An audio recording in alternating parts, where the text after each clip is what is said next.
আমরা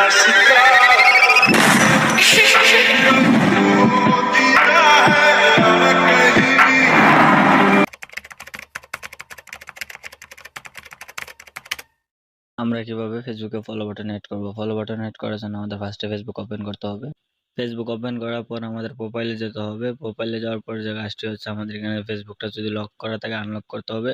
আমাদের প্রোফাইলটা আনলক করার জন্য আমরা এখানে যে ইউবে লক ইউর প্রোফাইল এটার উপরে একটা টাচ করতে হবে। টাচ করার পর আমাদের সামনে এরকম শো হবে। তারপর আমরা সে ইউর প্রোফাইল এটার উপর একটা টাচ করে দেব। টাচ করার পর আমাদের যে আনলক ইউর প্রোফাইল এটার উপর একটা টাচ করে দেব। আনলক হওয়ার পর আমরা থ্রি ডট অপশনে ক্লিক করব। থ্রি ডট অপশনে ক্লিক করার পর আমাদের যেরকম ইন্টারফেস শো হবে।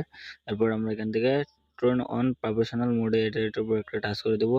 এরপর আমাদের সামনে এরকম শো হবে। তারপর আমরা ট্রোন অন এটার উপর একটা টাচ করে দেবো। তারপর একটু লোডিং নেবেন। লোডিং নেওয়ার পর আমাদের সামনে এরকম শো হবে। শো হওয়ার পর এখানে যা কিছু আছে সবকিছু আমাদের কমপ্লিট করতে হবে। কমপ্লিট করার জন্য আমি এই জায়গাটা একটু স্কিপ করতেছি, আপনারা অবশ্যই কমপ্লিট করে নেবেন। কমপ্লিট করা শেষ হয়ে গেলে আপনাদের সামনে এরকম শো হবে। এরপর আমরা থ্রি ডটে ক্লিক করব। থ্রি ডটে ক্লিক করার পর আমাদের সামনে এরকম একটা শো হবে। তারপর আমরা ভিউয়ার্স অ্যাডস এটার উপর একটা টাচ করে দেবো। টাচ করার পর আমাদের সামনে এরকম আমাদের যে ফলো বাটনটা আছে এটা শো হবে। তো আমরা এখানে দেখতে পাচ্ছি যে আমাদের ফলো বলে একটা অপশন আছে, ওইটা শো হয়ে যাবে। এরপর যে আমাদের এখানে কাজ হচ্ছে, সেই কাজ করার আগে যারা যারা আমার চ্যানেলটিকে সাবস্ক্রাইব করেন অবশ্যই সাবস্ক্রাইব করে নেবেন। এরপর আমাদের থ্রি ডটে ক্লিক করতে হবে। থ্রি ডটে ক্লিক করার পর আমাদের সামনে এরকম শো হবে। তারপর আমরা 5 নম্বর যে অপশনটা আছে ওইটার উপর আমরা একটা টাচ করে দেবো। টাচ করার পর আমাদের সামনে এরকম একটা ইন্টারফেস শো হবে। এরপর আমরা নেক্সট ওটার উপর ক্লিক করে দেবো। তারপর এখানে সেভ বলে অপশনটা আছে ওইটার উপর একটা টাচ করে দেবো।